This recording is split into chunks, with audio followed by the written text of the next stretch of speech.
Бүгін 15 желтоқсан 2024 жыл. Міне мен бүгіннен бастап отбасылық мұражай туралы түсірмекшімін. Соның бірінші бөлімі деп мұражайыма жалпы видео шолу жасамақшымын. Мына мұражайымның ішіне Елмира шебер ауылы деп жазып қойдым әзірге. Отбасылық мұражайымда әзірге осы есік алдындағы жаздық асхана және времянканы ішінен ашқам. Сол енді мынандай көріністер әзірге. Мына жерде менің қол өнермен, кілем тоқумен айналысатын құрал жабдықтарым. Міне мынау көне сәннен шыққан, бірақ әйтеуір кеңес өкіметіндегі қолданған заттарымыз. Барлық заттарды осы жерге жинақтап жатырмын. Мынау да мен соңғы жылдардағы ұстанған буфетім. Мыналардың барлығы телевизор, холодильник, мына әпкелерімнің дивандары, өзім салған картиналарым, мыналар әпкелерімнен қалған шифонерлер. Мынау бұрынғы біздің қаланың орталығында тұрған кезде осы есікті өзімнің бауырым Убайдуллаға жасатқам, өз қолымен жасап берген есік етін ағаштан. Содан кейін біз осы жерге көшіп келгеннен кейін осы времянканы соққан кезде осыған салып алғанбыз. Бұл есікте осы жерде қалды, қазір мұражай болып. Енді летний кухнядан времянкаға ауыстым. Мына времянка 2 бөлме, 3 бөлмелі болған. Бұның ортасындағы бір бөлмені алып тастадық, қабырғаны. Сонда үлкен бір бөлме, кішілеу бір бөлме болып қалды. Мынандай бауырларымның істен шыққан көне жиһаздарын бәрін маған беріп отырады. Осының барлығын осы жерге қойып жатырмын. Міне бұның ішінде Жамал әпке, Гүлсім әпке, Гүлнәр әпке, бауырларымның барлығын заттары бар. Мына шкафтың ішінде, мына жақта құжаттар, көне құжаттар. Мына жақтың бәрінде фотоальбомдар. Мына жақтың бәрінде фотоальбомдар. Мына жақтың бәрінде әпкелерінен, өзімнен, балаларымнан қалған шыршалар, шағын. Оның бәрі ыдыстар. Қандай зат? Кеңес өкіметіндегі қолданған, қазіргі істен шыққан бүкіл заттардың бәрі осы менің мұражайымда. Мынау менің Зеркүл апа, Маян атамнан қалған заттар, әкемнің заттары бар. Міне барлық заттар осы жерде. Қол өнерге қолданам деген қуыршақтар. Мынау Өмірзақ ағамызбен Манат шешемізден қалған баласы Темірбектің бергені мұражайыма қосқаным деп. Мынау Ермек пен Шынардан қалған жиһаз. Үстінде барлық аталарымнан, апаларымнан қалған заттар.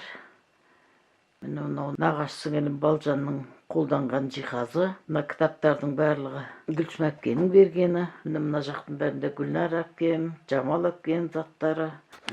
Мына жақта тұрған зат менің әкемнің етікшілікке қатысты верстагы. Мына жоғар жағындағы қолданған заттың бәрі балықшылыққа қолданған заттары. Осының барлығын болашақта біртіндеп жребия бойынша ізденіп жатқан жұмысыма қатысты толық шолумен салып отырамын. Мына жердегі сандықтардың бәрі сол апа-аталарымыздан қалған сандықтар. Мына апаларымыздан қалған стол.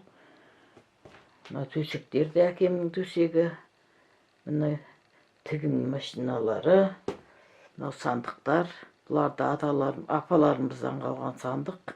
Мынау Серік көкенің сағаты. Амангүл әпке берген. Мынау Зеркүл апаның шифонері. Мынау Гүлсім әпкенің құрбысы берген. Өте көне айна. Мынау этажеркада бұрынғы кезден. Мынау ар жағында тұрған темір решетка. Маян атаның терезеге қолданған тор көздері темірден жасалған. Мен барлығы осындай көне заттар. Мына тігін машиналары, мына жақта тағы да сандықтар. Осындай көрініс. Мынау да бұрынғы кеңес өкіметінде қабырғаға іліп қоятын кілемше, қыжым кілемше. Бұны да Гүлсім әпкенің құрбысы, классасы орыс болса да қазақтай болып кеткен Таня құрбысы берген. Міне мынау Маян ата мен Зеркүл апаның кезіндегі айнасы. Бәрін реставрация жасау керек. Міне мынаны жіберетін аяқ ұршықты көршім берген. Мынау үлкен қайнатамның портреті қайным Бақытжан берген. Бұл көшірмесі. Ал енді бұл мұражай ашу неден басталды дейтін болсақ, бұл міне мынау шағын сандықшадан басталған. Бұл шағын сандықша мен күйеуге шыққан кезден бастап бізде болды. Бұны Марқаш Сегізбайдың әжесінің сандығы дейтін. Бұл сандыққа Марқаш машинаның запчастарын салып жүретін. Бірақ кейін қалаға көшкен кезде ауылға қатысты біраз заттарды ауылға тастап кеттім да, тура осы сандықты тастамай өзімен бірге сол 1985 жылдан бері қарай көтеріп жүрмін. Тастамай. Бұның бетінде жазулары бар. 1952 міне жыл деген. 1952 жыл деген. 1952 жыл деген. Бұның беті темірмен қапталған және шегемен ұрып отырып ою өрнек салған. Қамқалда тұрған кезде 90-шы жылдары бұның бетін өзім бояғам. Негізінде бұның бояуы кетіп қалған едім. Сол 90-шы жылдан бері қарай осы бір бояуымен жүр. Міне менің отбасылық мұражайға көне заттарды жинақтау осы сандықшадан басталды. Қазір енді осы сандықшаның ішінде менің қайын жұртыма қатысты біраз заттар бар. Өткенде Қара шаңыраққа барып келгенде тағы да енемнің біраз заттарын әкелдім. Қайнатамның марапаттарын, орден медальдарын берді қайным Бауыржан. Соларды алып келдім. Енді оның бәрін жеребе бойынша біртіндеп түсіріп отырамын. Енді бұл отбасылық мұражай не үшін қажет десе, бұл біздің тарихымыз, біздің өміріміз. Болашақ ұрпақтар өткен өмірді ата бабаларының, әке шешелерінің қалай өмір сүргенін естеріне алып, ұмытпай жүру үшін жасалынып жатқан дүние.